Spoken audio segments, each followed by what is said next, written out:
I saw myself walking around outside of a building that seemed familiar to a building that I had some history with. I walked around it, I remember. I entered the first floor. People were dancing with the music. The music was, some Persian classical music. Initially, I thought I couldn't go in. Then I went in. I walked up the floors all the way to the rooftop. And they were playing percussion in the rooftop. And I was born into a Sufi community. And my spiritual guide was sitting sort of on the rooftop on a cushion, and people were playing percussions really loudly around him. And I sat right next to the percussions, and I closed my eyes and I allowed the percussions to sort of almost beat my ears, or my brain. And all of a sudden my father from nowhere appeared sitting behind me, and he kind of held me from behind, and he told me that it's okay, and he asked me to be calm. And the context was that I had lost my dad a few months before that, maybe 2 months before that, and I wasn't talking to him for a few months before that, and I remember thinking, sort of longing for him to visit me, in my dream at least, because we weren't talking before, and I felt that he was still punishing me and not talking to me even after he was dead.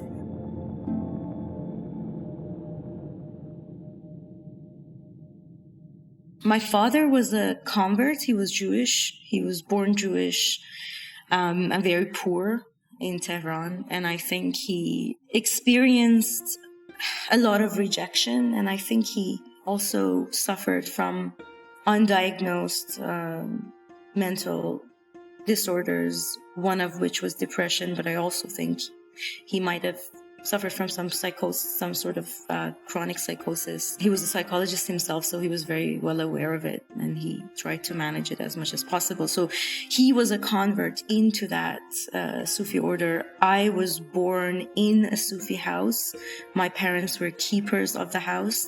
So I grew up being extremely close to the community and not knowing anything outside of it. Sufism is a mystical expression and practice within Islam. I come from a particular Sufi order that takes a lot of its practices and its history from South Asia.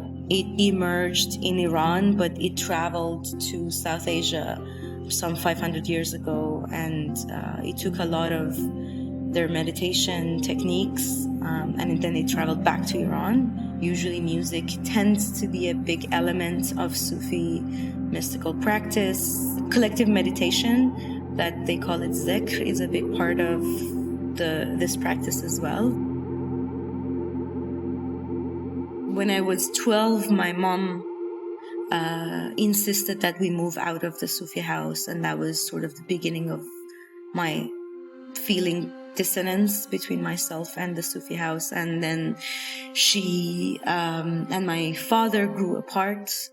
I think she needed me to be on her side, and the Sufi order, which was, old and traditionalist and very patriarchal, was always, or she at least saw it as the order being on my father's side. And I inherited that rift between my mother and the Sufi order. And at the same time, I couldn't help but see how my father dissociated from this world through Sufism. I remember starting to not wanting to go to the Sufi house anymore. We used to, even when we moved out, we would go for the collective meditations twice a week on Thursdays and Sundays. And I remember when I was 15, I started to excuse myself and not go. And a lot of people like me who grow up within that community get initiated into the Sufi path early on. Before they were 18, I didn't. My father really wanted me to. It was a way of also bonding with me. I think that's his whole world was, organized around his belief. My father moved in. He didn't have a place to live. He moved out of our house, our apartment, and he went and lived with the sheikh, who was a very good friend of him. But I didn't feel comfortable going there, and I actually didn't want to go there. So we would meet in public, which was the weirdest thing for me, to meet your father in public. And he would take me to this place that served soups.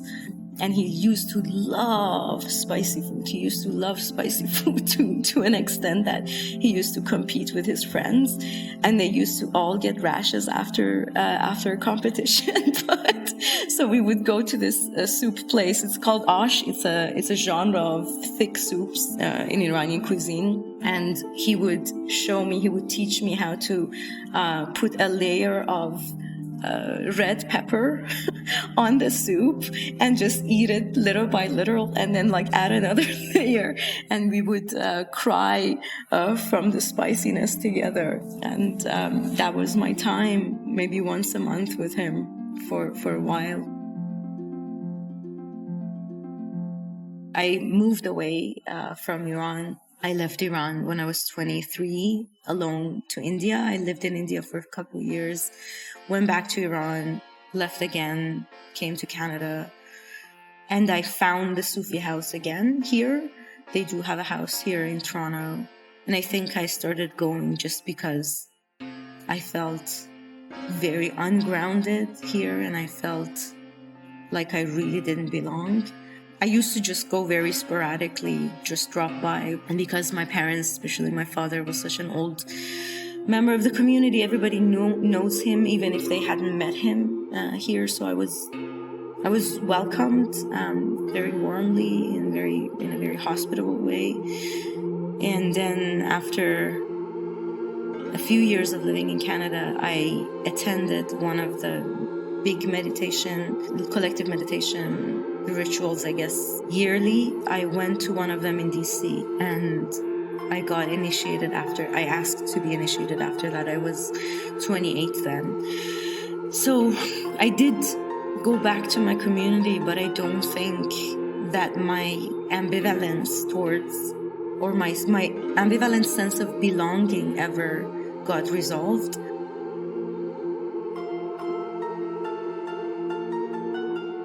Because as I said, we weren't talking to each other for 2 months, I think. And we had a big fight. We had a big feud before we kind of stopped talking to each other. I was actually staying for a longer period at one of the Sufi houses, which is in a farm in Oxford, when we had that feud. And I remember I thought, he's just never gonna change, and how awful it is that he's never going to get out of the hell in his brain that he has created for himself and he lives in. And I found it so hard to endure his wrath, which wasn't targeted towards me ever, but it was, sometimes it was, but mostly it was towards my mother and my brother and my aunt and so on and so forth. And maybe I guess part of the story is that my father had cancer, and he didn't tell anybody, and he didn't treat it. We weren't speaking. I got a call from my mother, who was now divorced, 10 years divorced, from my father, telling me that your father is in coma, you should come. By the time I was back, he was gone. And I remember I kept asking everybody if he's asking for me or if he's saying my name, and he wasn't.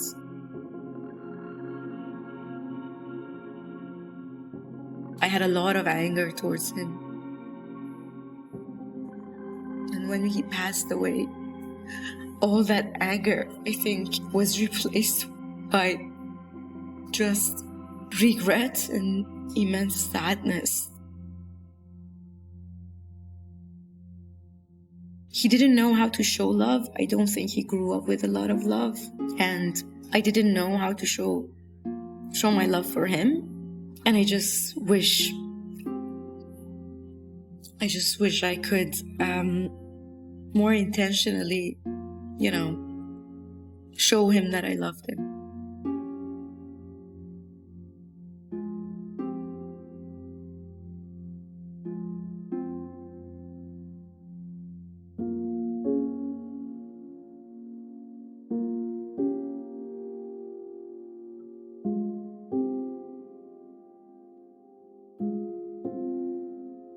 Dream Logic is produced by me, Elias Campbell.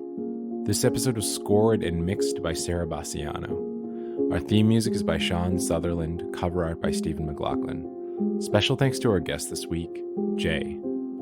You can follow us on Twitter and Instagram at DreamLogicShow. If you have a dream you want to share, email us at dreamlogicpod@gmail.com. And if you'd like to support the podcast, please subscribe, rate, leave us a review, or share the show with a friend. Thanks so much for listening. That's it for our third season, but we hope to be back to you soon. Take care.